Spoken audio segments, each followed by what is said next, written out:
대한민국 중심 채널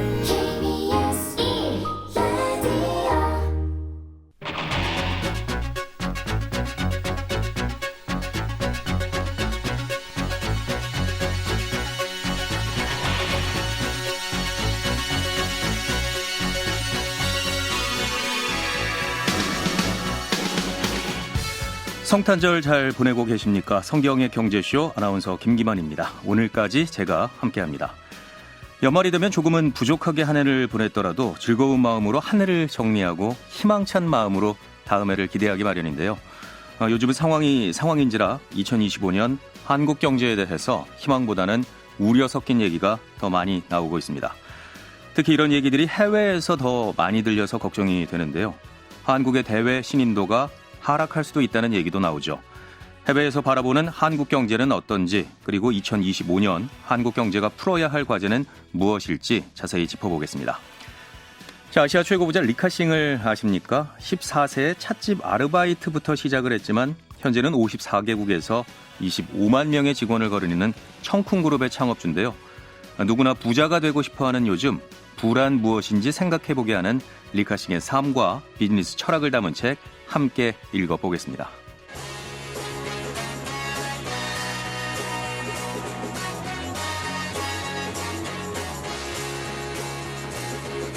경제 시야를 넓혀드립니다.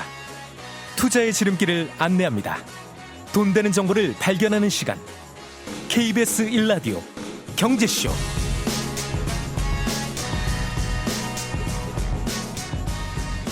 비상계엄 발생 후 전 세계의 이목이 우리나라에 집중이 됐습니다. 당장 외국인 투자자들의 셀코리아가 이어지면서 금융시장이 휘청였는데요. 정부는 우리 경제에는 여전히 견고하다며 외국 투자은행과 주요 외신을 상대로 소방수를 자처하며 전력을 기울였지만 여전히 불안은 이어지고 있습니다. 국제사회가 보는 대한민국과 현재 우리 경제 상황에 대해서 짚어보고요. 그리고 한국 경제의 과제 등에 대해서 함께 고민을 해보겠습니다. 김홍종 고려대 국제대학원 특임교수와 함께합니다. 어서 오십시오. 네, 안녕하십니까? 자, 국내 불안한 정치가 경제에도 악영향을 미치는 것은 아닌지, 한국 경제에 대해서 외국에서 불안하게 보고 있는 건 아닌지 우려가 되는데요. 자, 먼저 교수님께서 비상계엄 사태 직후에 국제회의에 참석을 하셨다고 알고 있는데 반응은 어땠나요?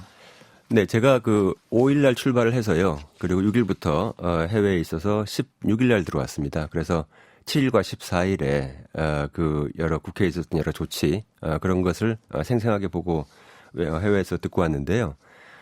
일단 비상계엄 조치가 내려진 것에 대해서 대단히 놀라하더라고요. 그러니까 한국이란 나라와 비상계엄 조치 또는 내란이라고 표시되는 이러한 것에 하고 연결을 짓는 것을 굉장히 생소하게 생각했어요. 그래서 해외에서 이렇게 나오는 외신에 보면은 그 당시에 군병력이 국회 유리창을 뚫고 들어가는 장면을 보여주면서 이것은 북한이 아닙니다. 이것은 남한 상황입니다. 이렇게 얘기했거든요. 네. 그 얘기는 뭐냐면, 남한하고 이 장면을 연결짓는다는 것은 상상할 수 없다는 것이고요. 그래서 굉장히 놀랐고, 그래서 이러한 상황에서 7일 날 탄핵이 국회에서 부결됐죠. 불성립되고, 그리고 14일 날 탄핵이 가결이 되고 하는 두 번의 조치에 있어서 첫 번째 불성립됐을 때는 굉장히 시선이 안 좋아지고 싸늘해지고 또 경제도 또 출렁거렸고요. 그리고 14일 날 조치가 이행되고 나서 그다음에 상당히 빠르게 안정화되는 그런 모습을 보이고 있다. 그래서 지금 한국을 보는 국제 금융 시장 또는 해외 언론의 시각은 빨리 이 조치가 안정화되고 해결되는 것을 바라고 있는 것이다. 그것이 안 된다면 계속 불안정은 계속 심화될 것이다 이렇게 보고 있는 것 같습니다. 예.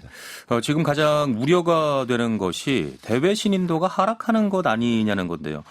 지난 12일 목요일이었죠. 최상목 경제부총리 겸 기획재정부 장관이 부랴부랴 3대 신용평가사의 고위급 인사들과 화상면담을 진행해서 무디스 등 신용평가사들은 한국의 국가신용등급에는 아무런 문제가 없다는 의견을 밝혔는데요. 이 부분은 어떻게 보고 계신가요?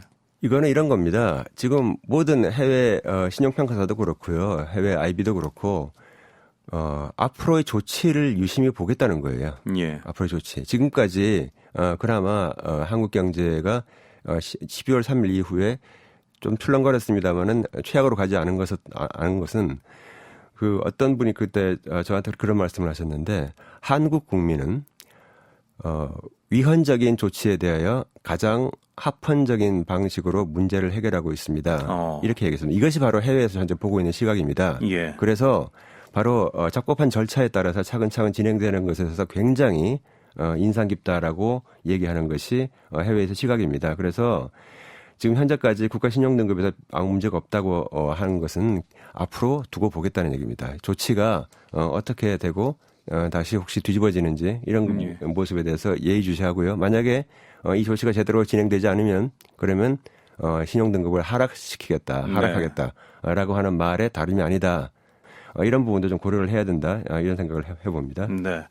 최근에 쓰신 한 칼럼을 보면 이번 사태로 한순간에 주요 7개국 G7에 버금가는 선진국에서 어느 평범한 개도국으로 전락한 급전직하하는 한국 경제의 현 상황에 대해서 깊은 서글픔을 느꼈다는 표현을 쓰셨는데 자칫하면 추락할 수도 있다고 그럼 보고 계신 건가요? 예, 그렇게 보고 있고요. 제가 또 회의하는 중간에 도하 포럼에서 러시아 외무장관이 알자지라 방송과 길게 대담을 했습니다. 네. 예, 그것이 이제 도하 포럼의 한 세션으로 해서 같이 이렇게 했었는데 이런 얘기를 해요.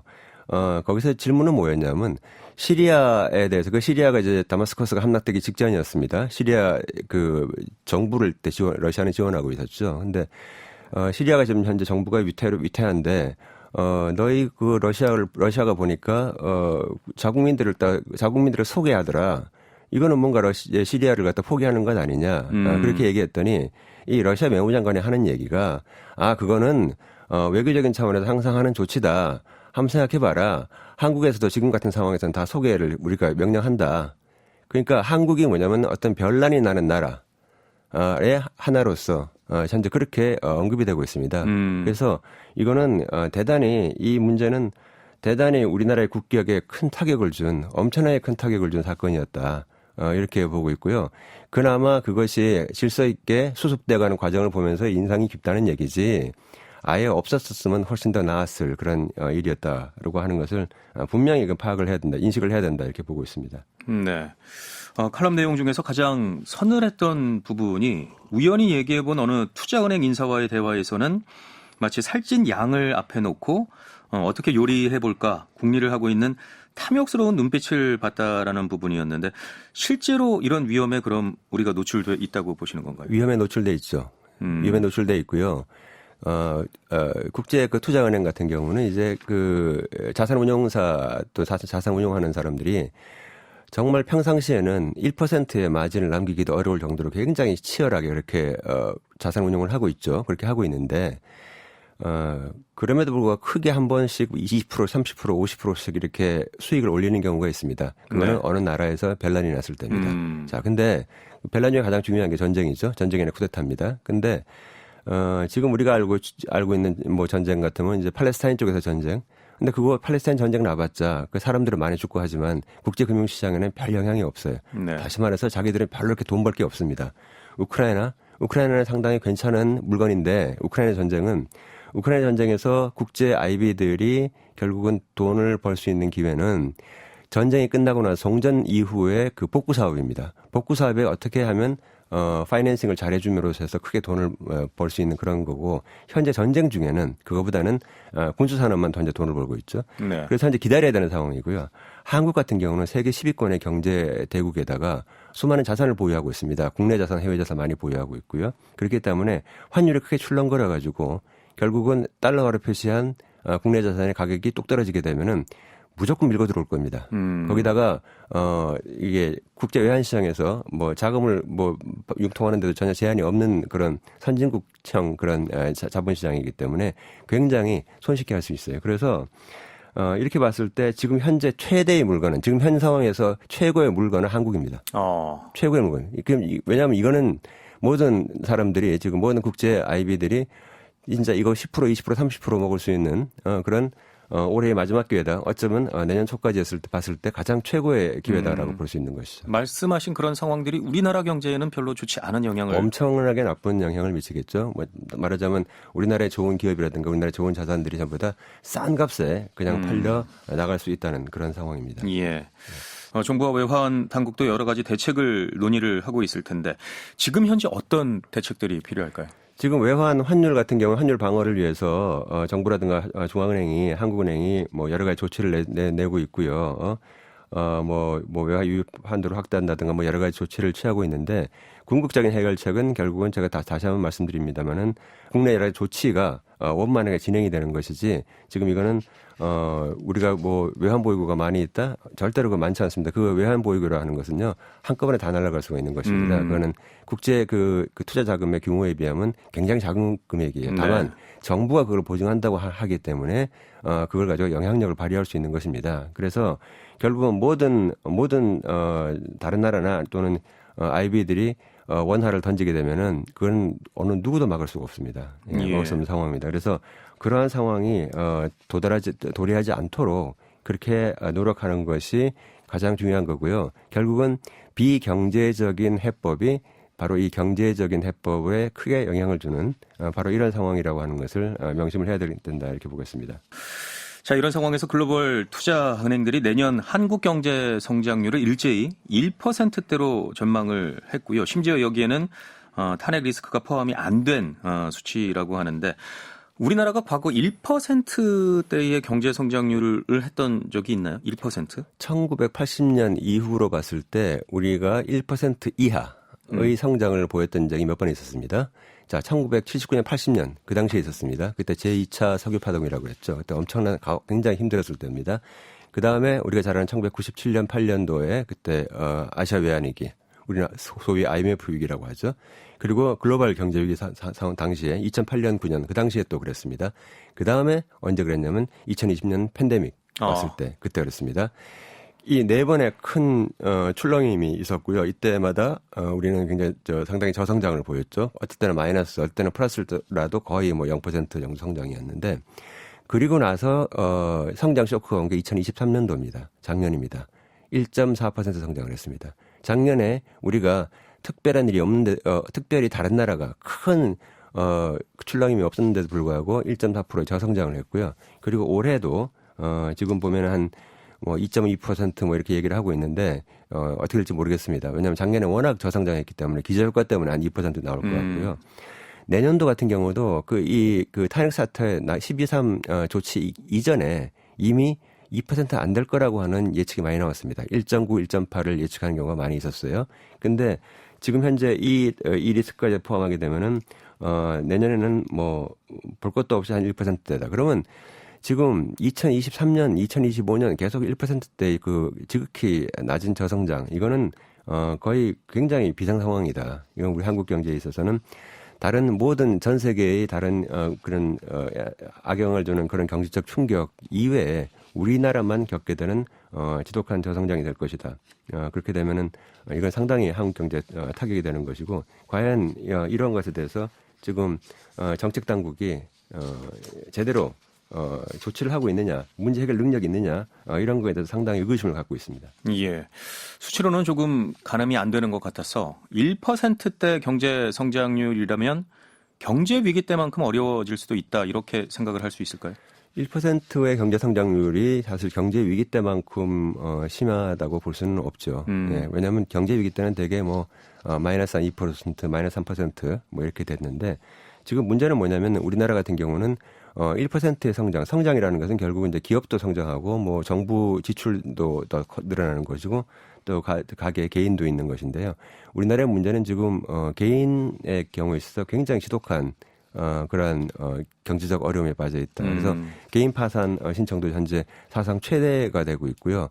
뭐 가계부채 높은 것은 뭐 거기서 더 말할 필요도 없고요. 더군다나 가계부채가 높은 상황에서 이자율이 상당히 높은 수준에서 유지를 했었더라면 가계부채가 늘어나는 것이 좀 줄어들었을 텐데, 지금 이자율을 불가피하게 계속 좀 낮추고 있지 않습니까? 이렇게 되면은 가계부채는 더 늘어날 것이고, 바로 이러한 부분이 계속 악영 영향으로서 지속적으로 개인 소비, 개인 소비에 의한 그 수요, 내수를 부진을 계속 갖고 오기 때문에 결국은 수출 하나만 가지고 바라봐야 되는데 그렇게 되면 굉장히 문제가 되는 것이죠. 네. 자, 무엇보다 현재 상황이 좀 복잡한 것이 도널드 트럼프 2기 정부 출범이 한 달도 채 남지 않았다는 겁니다. 또 관세 문제 등 변화될 통상 환경을 예측하고 대응하기에도 부족한 시간일 텐데 정책 공백이 생기는 건 아닌지 골든타임을 놓치는 건 아닌지 우려가 되고 있죠. 골든타임을 놓치고 있습니다. 예. 지금 뭐 트럼프 신정부에 대해서는 전 세계 모든 나라, 모든 지도자, 또 모든 중요한 경제에서들이 다 만나고 싶어 하는 것이죠. 단 5분, 10분이라도 만나고 싶어 합니다. 지금 현재 그러고 있는 상황인데 우리나라 같은 경우는 현재 만날 이유가 없는 것이죠. 예, 그렇기 때문에 우선순위에서 밀리는 것이고요. 그래서 결국은 그 미국에 대한 과의 경제 협력 문제라든가 이런 부분에 있어서 큰 정책 공백이 불가피하게 생깁니다. 이거는 생긴다고 봐야 되겠고요. 골든타임을 놓치는 거 아니냐? 골든타임을 놓치고 있습니다. 지금 현재 그렇게밖에 볼 수 없습니다. 예. 자, 그렇다면 주요국들은 트럼프 2기를 어떻게 대비를 하고 있을까요? 유럽 같은 경우에 보게 되면은 트럼프가 이제 관세 정책을 계속 시행할 것이다라고 보고 있고, 그래서 그 부분에 대해서 결국은 대비를 해야 되는데 결국 보복 관세를 할 것이냐 말 것이냐 이거에 대해서 지금 신중하게 논의를 하고 있고요.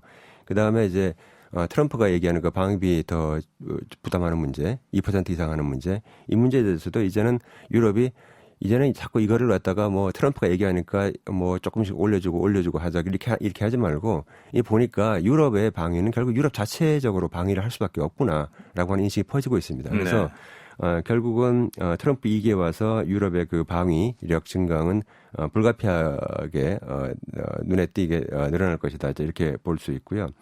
그 다음에 뭐 일본 같은 경우도 마찬가지로 지금 총리를 비롯해서 모든 사람들이 일본은 미국과 그동안에 그 쌓아놓은 어떤 인맥에 따라서 지금 잘 그 대비를 하고 있는 그런 상황입니다. 지금 다른 그 인도 태평양 지역의 다른 국가들은 호주나 이런 국가들은 파이브 아이즈라든가 이런 걸 통해서 계속 정책 조율을 하고 있고요.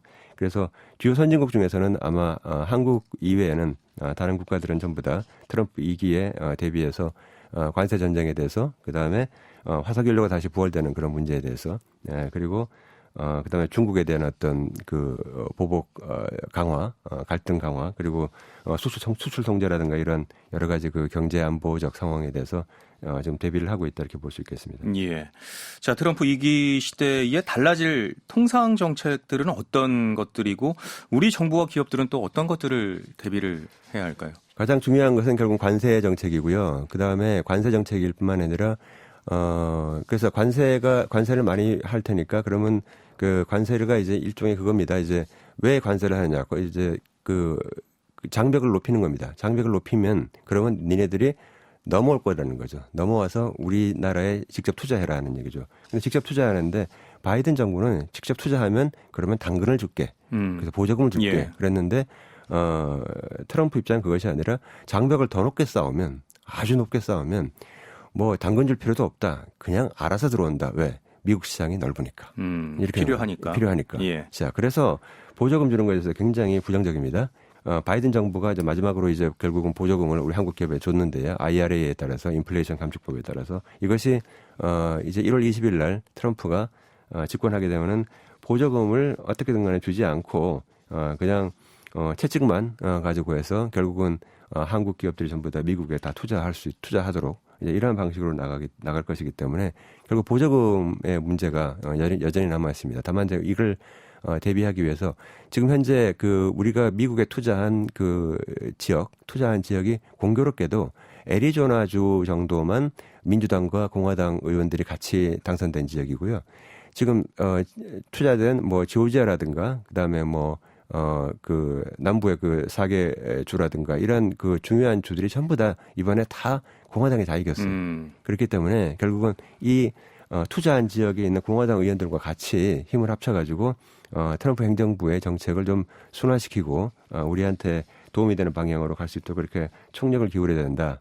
그렇게 하면 조금 승산이 있지 않을까. 아무래도 이제 트럼프가 자기 공화당 의원 지역에 대해서는 뭐 그렇게 아주 심하게 하지 않을 것 같다. 이런 게 있으니까요. 그래서 그렇게 의회로 움직여야 된다 하는 게 굉장히 중요한 것이고요.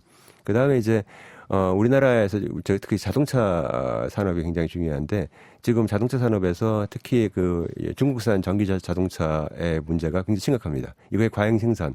이것이 이제 유럽이라든가 다른 나라에 계속 지금 이제 들어가고 있는데 바로 이러한 부분에서 트럼프의 그 자동차에 대한 중국산 전기 자동차에 대한 어떤 그런 제한 이런 것이 결국은 우리나라 기업들의 전기 자동차 수출을 조금 더 유리하게 할 수 있는 방향으로 되도록 그렇게 통상 환경을 좀 조성해 나가는 게 필요하다. 이건 조금 되는 것 같다. 하는 거고요. 배터리 분야도 마찬가지입니다. 지금 아까 전기 자동차 말씀드렸습니다만 배터리 같은 경우 현재 세계 최고의 경쟁력을 갖고 있는 가장 고품질의 배터리는 중국이 생산하고 있습니다. 현재 그렇습니다. 그렇기 때문에 그 중국산 배터리를 어떻게 활용해 가지고 쓸 것이냐. 중국산 배터리 가지고 우리가 전기 자동차 만들었을 때 수출이 어떻게 제한될 수 있을까 하는 그 부분도 따져봐야 됩니다. 미리. 그래서 그러한 위험을 최소화하고 하기 위해서 결국은 중국 이외의 그 기업에서 나온 배터리를 많이 사용할 수 있는 그런 정책적 노력이 필요하다. 이런 여러 가지 대비를 해야 된다고 생각합니다. 예. 자, 우리 정부가 연내로 2025년 경제정책 방향을 확정해서 발표를 한다고 하는데요. 보다 강력한 부양 정책을 담겠다고 하는데 새 정부가 들어서게 되면 리셋될 수 있을 가능성도 있어서 신뢰도 측면이나 면피 수준에 그칠 것이라는 전망도 나오고 있다고요. 일단 지금 이 절차가 순조롭게 진행된다면 앞으로 향후 한 6개월 정도까지는 말하자면 우리나라를 대표할 수 있는 그런 정치 지도자가 없는 상황이 되고요.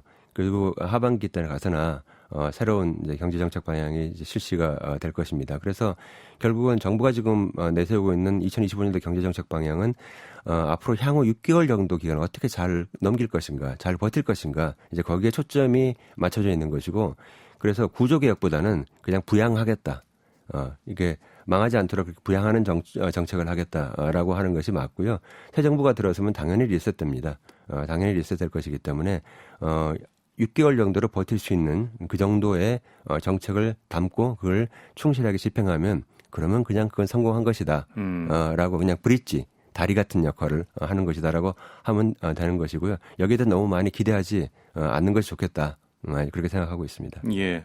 무엇보다 내년 경제정책 방향에는 최종 의사결정권자인 대통령의 부재에도 불구하고 한국 경제가 제대로 작동하고 있다는 점을 보여주겠다는 의지가 담길 것이라고 하는데요.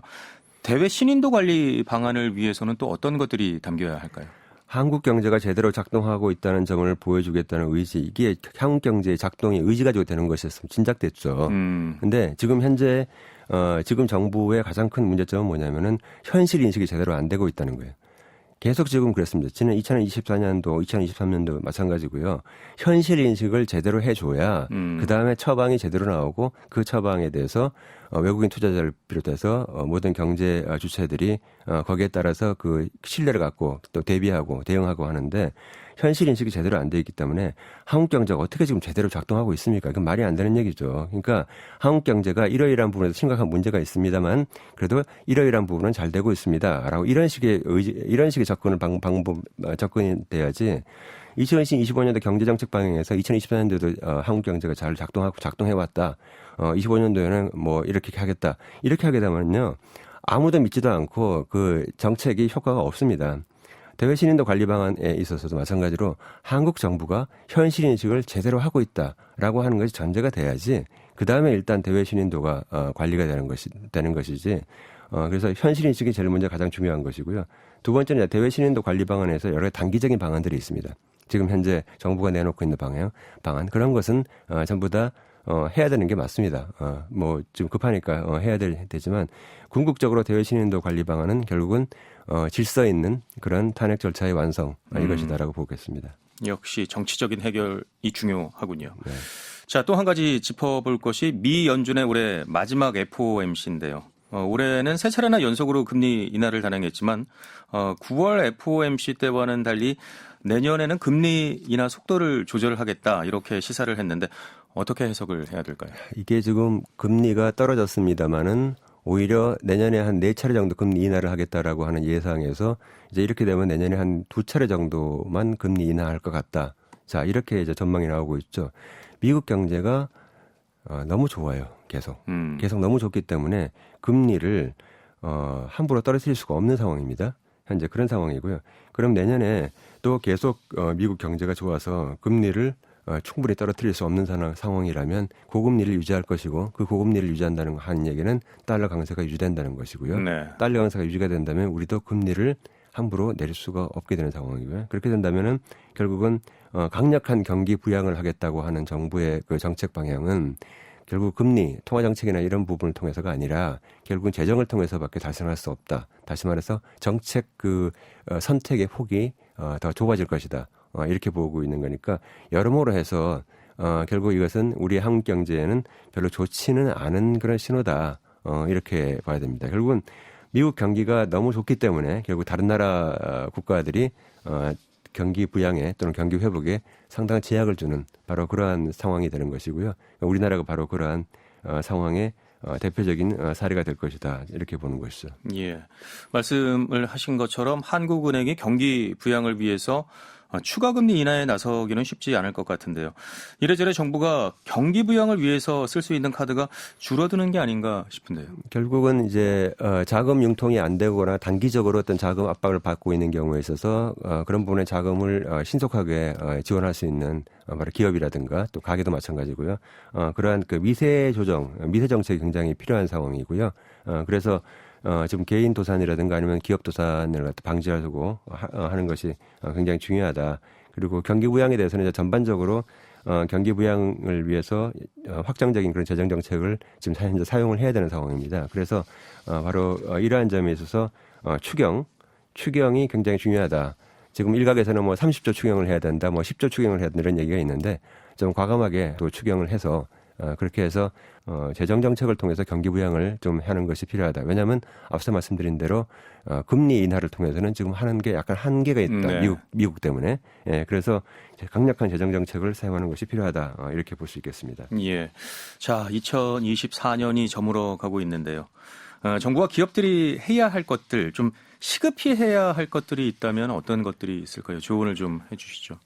일단 그 금리와 관련해서는 지금 사실은 이제 더 이상 올해는 참 이게 어떻게 조정하기가 참 어려운 상황이고 이미 이제 금리 조정이 있었죠. 그리고 재정과 관련해서는 지금 추경 편성 전이라도 일단은 정부가 가용한 모든 그 현재 잡혀 있는 모든 예산을 다 사용할 수 있어야 됩니다. 작년 같은 경우에 보면은 2023년도 같은 경우에 그때 이제 R&D 예산 갑자기 30% 삭감하겠다고 그렇게 해가지고 작년도 예산, 이미 잡혀있는 작년도 예산도 엄청나게 많은 불용을 했어요. 예. 이거는 정말 잘못된 겁니다. 예, 이거는 재작년에 결정해서 작년에 한 것인데 그 부분도 엄청난 불용이 있었고요. 그리고 올해 예산은 작년에 그렇게 조정하는 바람에 올해 예산 자체가 지금 굉장히 적은 상황인데 그럼에도 불구하고 불용이 있다고 합니다. 그러니까 불용이 되지 않게 뭐 성실하게 모든 그 예산을 다 소진할 수 있도록 그렇게 노력을 해야 된다. 그래서 현재 올해의 그 재정 정책이 과도하게 지향적으로 가지 않도록 정부가 노력을 해야 되는데 이것이 처음엔 잘 안 드러나요. 예. 근데 시간이 지나봐야 우리가 어떻게 했는지 이게 드러나거든요. 그러니까 지금 현재 챙겨야 됩니다. 지금 현재 연말까지 할 수 있는 모든 그런 사업이나 이런 거에 대해서 충실하게 집행을 해야 된다 이렇게 보겠습니다. 기업들은 그러면 어떤 것들을 해야 할까요? 기업들 같은 경우는 지금 사실은 상당히 좀 잘 되는 기업들이 있긴 합니다. 기업에 따라 다르지만은 상당히 잘 되는 기업들도 있지만 우리나라의 그 주력 산업이라 하고 있는 여러 가지 반도체라든가 이런 데 있어서는 굉장히 그 경기를 많이 타고 있고 이렇기 때문에 이런 부분에서 조금 위험성이 있긴 합니다만은 이럴 때일수록 그 미래 산업에 대한 과감한 투자가 굉장히 중요하고요. 특히 반도체 부분에 있어서도 그 미래 반도체 분야에 대한 과감한 투자를 정부와 같이 그걸 갖다가 해야 된다라고 하는 말씀을 드릴 수가 있고요. 그 다음에 이제 배터리라든가 조선이라든가 자동차라든가 이런 우리나라의 그 주요한 그 산업에 대해서도 마찬가지입니다. 이런 부분에 대해서도 계속 그 미래 기술에 대해서 계속 투자를 해야 되고요. 지금 또 문제가 되고 있는 것이 철강 같은 그런 부분. 철강에서 미국과 중국의 갈등이 심해짐에 따라서 중국산 철강이 미국으로 수출되다가 그것이 다 막혀버리고요. 그리고 이것이 또 다른 나라로 가게 되는 바람에 제3국으로 가는 바람에 이 중국의 과잉 생산이 결국은 다른 나라 철강 산업을 초토화시키고 있습니다. 그래서 이거는 이거는 유럽 한국만 그런 게 아니라 인도네시아, 브라질 이런 나라들도 지금 중국산 철강에 대해서 반덤핑 조치를 취하고 있고 이러고 있습니다. 그래서 바로 이러한 부분, 단기적으로 시장을 지키기 위한 그런 노력을 지금 해야 된다. 이것이 이제 중국산 제품의 과잉 생산이 내년에는 더욱더 심각해질 것이다. 철강뿐만 아니라 다른 분야에 있어서도 굉장히 크게 영향을 미칠 것이기 때문에 바로 이러한 부분에 있어서 과잉 생산, 중국산 과잉 생산에 대한 대응을 위해서 여러 다른 나라 국가들과 피해를 보고 있는 국가들과 공동 대응을 할 수 있는 그런 협의체를 만들어야 되고요. 과거에 OECD에 그 철강 그 과잉 생산에 관한 그런 작업반이 있었습니다. 바로 그러한 식으로 과잉 생산 문제는 본격적으로 좀 대응을 해야 되는 상황이고요. 이게 왜 이렇게 됐냐면은 중국이 경기가 떨어지면서 자국이 생산하고 있는 그 철강을 자국이 스스로 소비를 하지 못하게 됐습니다. 그래서 팔지 못하고 남은 철강들이 많아졌고 이것을 거의 그 덤핑 가격으로 다른 나라로 수출하고 있는 바로 이러한 상황이기 때문에 이러한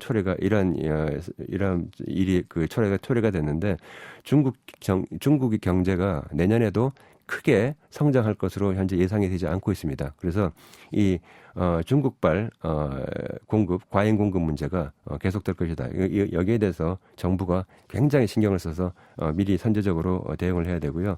기업들 같은 경우에도 바로 이러한 부분에 있어 여러 가지 어려운 점이 있는 상황에서는 결국 정부에다가 신속하게 얘기를 하고 이것이 빨리 조치가 취해질 수 있도록 그렇게 노력을 해야 되고요. 이것은 산업부, 기재부뿐만 아니라 산업부라든가 해수부라든가 다른 부처에서도 지금 굉장히 어려운 상황이겠습니다만은 바로 이러한 부분에 있어서 해외 사업에서 얼마나 제대로 좀 조치가 취해질 것인가에 대해서 계속 모니터링을 해야 되는 그런 상황입니다. 예. 자, 결국 국가와 기업이 흔들리게 되면 개인들 먹고 사는 문제도 흔들리게 될 텐데요. 마지막으로 청취자분들, 개인들은 어떻게 해야 할까요? 굉장히 어려운 상황입니다, 지금. 거의 외환위기 또는 팬데믹 때와 같은 그런 지금 현재 어려운 상황이고요. 체감 경기는 더욱더 안 좋습니다. 게다가 우리나라의 현재 잠재 성장률은 계속 지금 한 2% 이하로 지금 떨어져 있는 것 같습니다. 그래서 굉장히 저성장이 현재 고착화되고 있는 그런 상황입니다. 그래서 이러한 상황에서 개인들에게 이제 개인들은 결국은 지금 이 상황에서 과도하게 레버리지를 확대시키는 것은 상당히 좀 위험한 그런 상황에 있습니다. 그래서 이제 그럼에도 불구하고 본인의 이제 그 소비 생활이라든가 아니면 투자하는 자산 투자라 이런 부분에서는 꾸준히 하되 다만 무리하지 않고 과도한 레버리지를 사용하지 않고 그리고 주변을 살펴보면서 그러한 그 레버리지가 감당할 것인지 그런 것을 항상 그 생각하면서 해야 되고요. 그리고 이제 지금 현재 한국 경제가 저성장의 국면에 있는데 저성장 국면에 있다고 하는 것은 이제 여기서 잠재 성장률을 높일 수 있는 방법은 자본 투하량을 늘리거나 또는 노동력을 더 늘리거나 또는 생산성을 더 높이는 것인데 개인이 할 수 있는 일은 이제 보면은 사실 그렇게 그 중에서 많지는 않아요. 그렇지만 그럼에도 불구하고 결국은 이 국가적으로 문제가 되고 있는 그 노동력 감소 문제, 노동력 부족 문제를 해결하기 위한 전향적인 그런 조치에 대해서 그런 부분에 대해서 좀 지원을 좀 해줘야 된다. 이런 생각을 하고 있고요. 그 다음에 이민의 문제라든가 이런 문제에 대해서 좀 더 체계적인 정책이 될 수 있어야 되고 이것을 위해서 정부와 그리고 국민들이 어떤 합의점에 이룰 수 있도록 좀 공론화를 시킬 필요가 있다. 이런 생각도 좀 하고 있습니다. 그래서 이런 여러 가지 조치가 중장기적인 그 조치가 필요하고요. 그 다음에 노동 생산성을 높이기 위한 하나의 또 방식이 있는데 노동 생산성을 높이는 것은 개인들이 일을 갖다 열심히 한다고 해서 되는 것이 아닙니다. 삽으로 푸는 것을 포크레인으로 풀면은 훨씬 더 생산력이 올라가지 않습니까? 네. 이와 같이 자본 장비율에 따라서 노동 생산성이 달려있기 때문에 결국은 자본 투하, 기술 투하와 같은 이러한 이번 단계에 경제의 체질을 좀 업그레이드하는 방식으로 그전에 삽으로 하던 것을 기계로 하는 방식이라든가 이런 방식으로 해서 뭔가 이제 노동 생산성을 획기적으로 증가시킬 수 있도록 하는 그런 기술 투자가 더욱더 진행이 될 수 있도록 개인과 기업들이 좀 노력을 해야 되지 않을까 이런 생각을 해봅니다. 네, 오늘 말씀은 여기서 마무리하겠습니다. 자, 오늘은 해외에서 바라보는 대한민국 그리고 2025년 한국 경제 과제에 대해서 말씀 나눴습니다. 고려대 국제대학원 김홍종 특임교수와 함께했습니다. 오늘 말씀 고맙습니다. 감사합니다.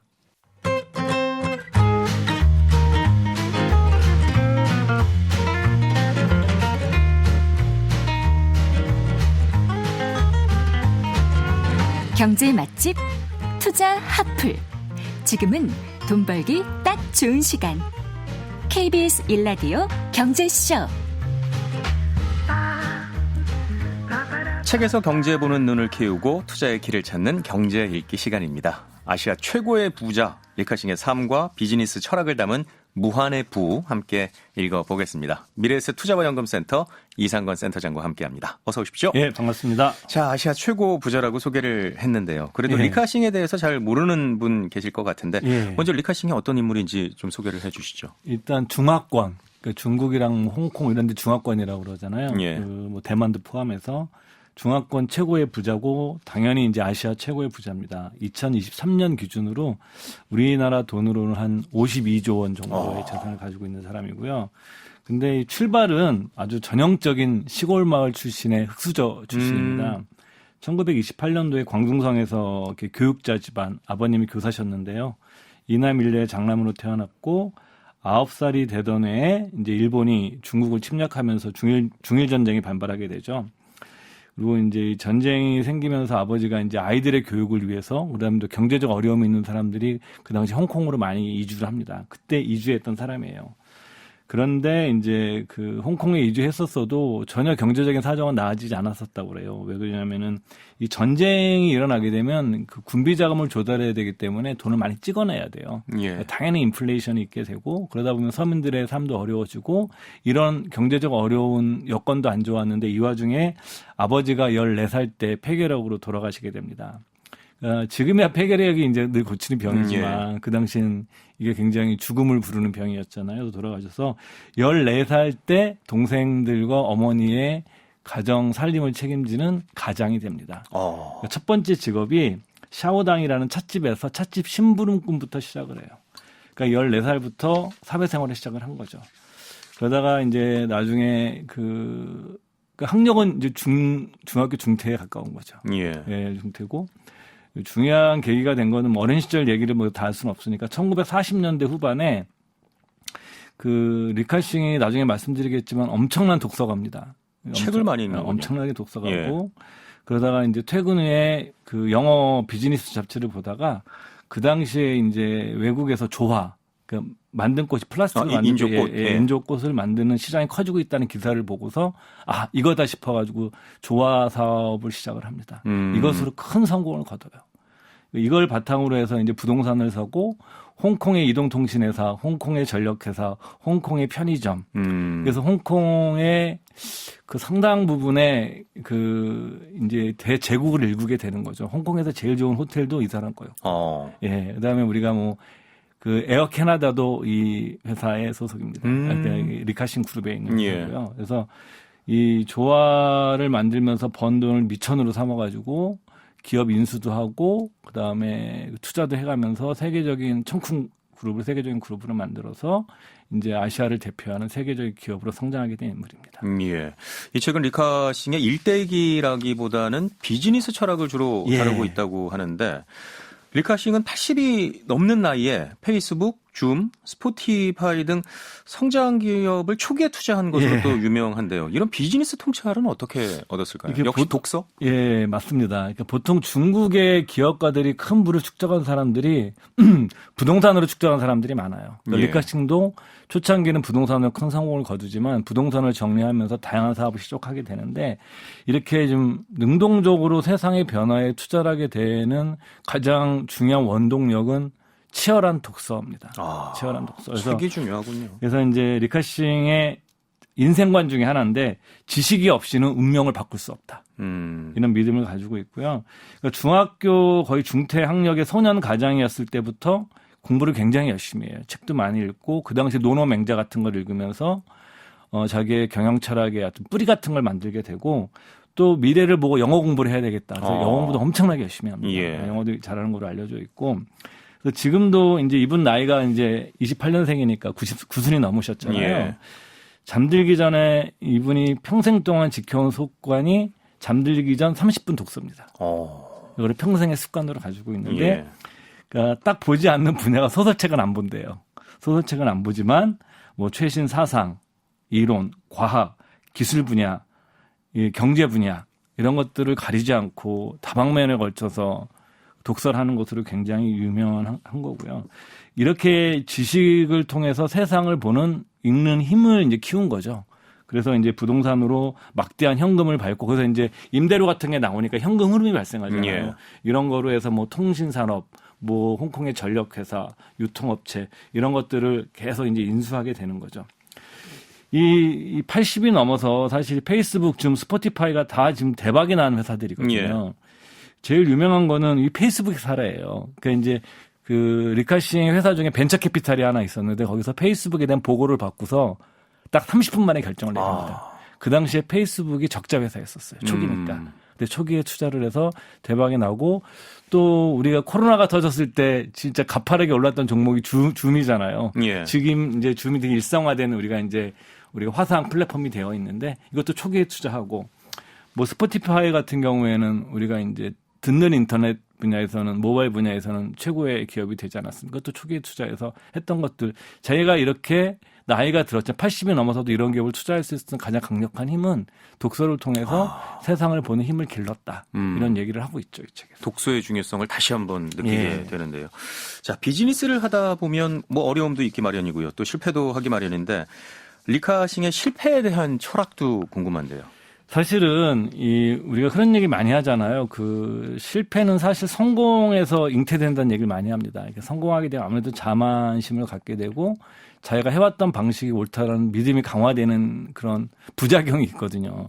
그래서 리카싱이 이제 이 책에 나온 내용 중에 뭐냐면은 2008년도 비즈니스 위크라는 경제 주간지죠, 미국에.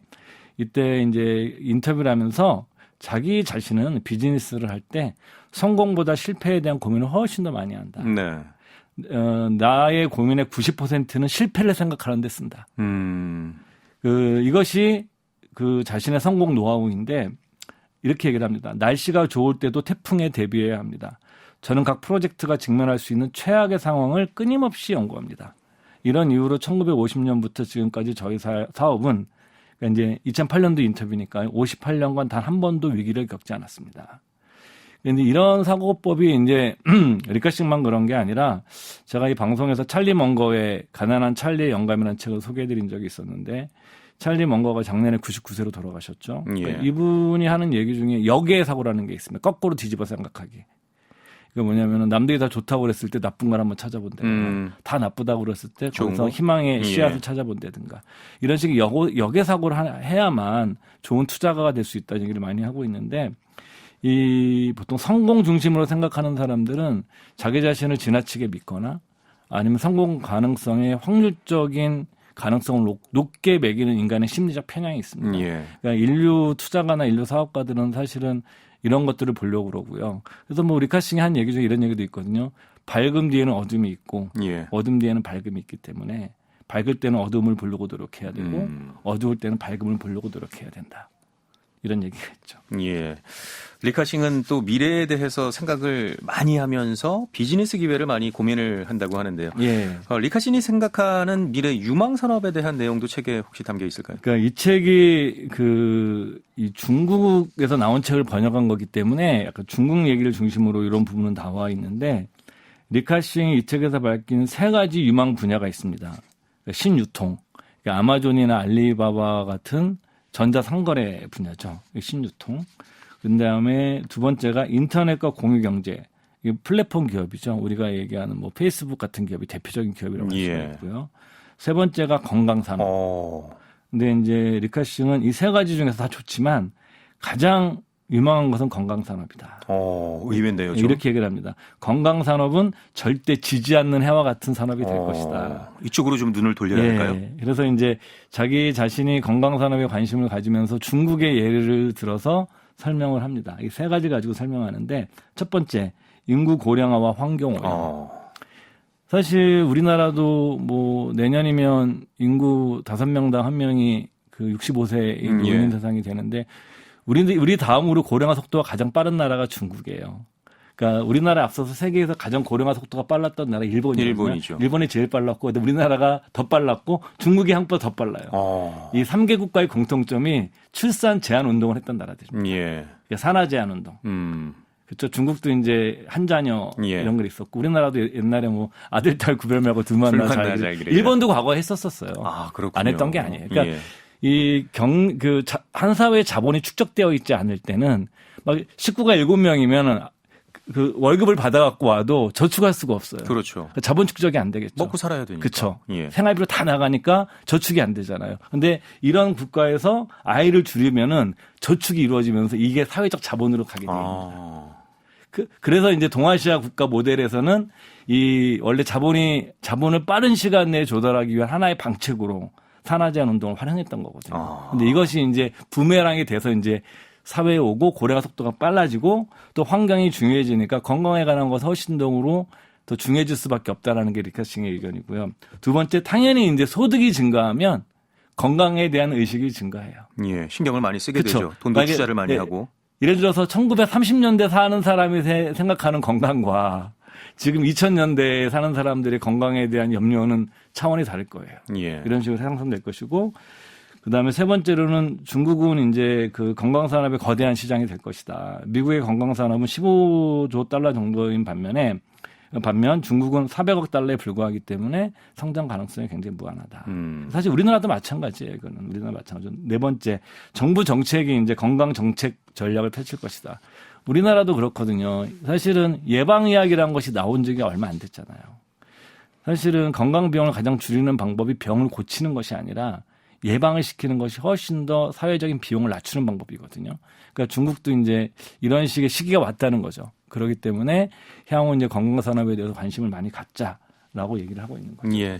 자, 이 책의 마지막 부분에 직접 리카싱이 독자들에게 드리는 자신의 메시지를 적었다고 하는데요. 예. 그중에서 방송 듣는 청취자 여러분께 들려드리고 싶은 얘기가 있을까요? 그러니까 이 책이 이제 리카싱이 한 얘기가 많이 나오는데 맨 마지막에는 리카싱이 직접 이 책의 후기를 씁니다. 후기 중에서 뭐 여러 얘기를 하는데 저한테 와닿았던 걸 여러분들에게 읽어드리겠습니다. 저한테 와닿았던 거를. 우리의 삶은 끊임없는 도전의 연속입니다. 전진하는 순간에도 후퇴할 준비를 하고 후퇴할 때도 다시 전진할 용기를 가지십시오. 세상은 우리가 생각하는 것보다 훨씬 넓고 많은 가능성을 품고 있습니다. 세상에 대한 호기심을 잃지 않아야 한다고 생각합니다. 예, 초반에 해주신 리카싱의 철학이 그대로 담겨 있군요. 그리고 또 하나는 리카싱이 이제 지금의 사업의 근거지를 동양에서 서양으로 옮겼거든요. 네. 그러니까 뭐냐면은 이런 얘기를 합니다. 동양이 안 좋을 땐 서양이 좋고 서양이 안 좋을 땐 동양이 좋을 수 있기 때문에 이 사람이 항상 보니까 밝음과 어두움을 같이 보려는 이런 종합적인 사고 속에서 그런 인사이트가 나왔다고 생각을 해서 여러분들께서도 요즘 되게 어렵잖아요. 투자하시는 분들. 그러니까 어려울 때 오히려 좀 이렇게 좀 기회가 또 오거든요. 여러분들께서 너무 좀 불안해하지 마시고 저는 이렇게 어두울수록 사실은 작은 빛 하나가 나타나면 그게 또 시간이 흘러가면서 어둠을 다 잡아먹기 마련이기 때문에 너무 좀 희망을 잃지 않으셨으면 좋겠습니다. 자, 지금 우리나라 뭐 경제를 비롯해서 정치적으로 좀 힘들다는 얘기를 많이 하는데 그러면 이 안에서 또 희망을 좀 생각을 해도 될까요? 예.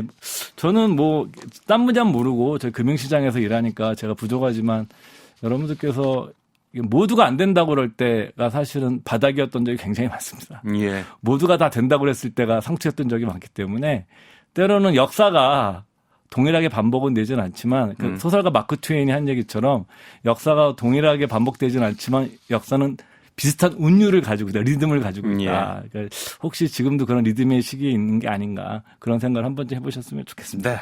희망을 잃지 않았으면 좋겠습니다. 자, 경제 읽기 오늘은 리카싱의 무한해부 함께 읽어봤습니다. 미래에셋 투자와 연금센터 이상건 센터장과 함께했습니다. 고맙습니다. 예, 감사합니다. 네, 성경의 경제쇼는 여기까지고요. 지금까지 아나운서 김기만이었습니다. 저는 오늘까지 진행을 하고요. 내일부터는 성기영 아나운서가 다시 여러분 찾아뵙겠습니다. 남은 성탄절 휴일 잘 보내시고요. 함께해 주신 여러분 고맙습니다.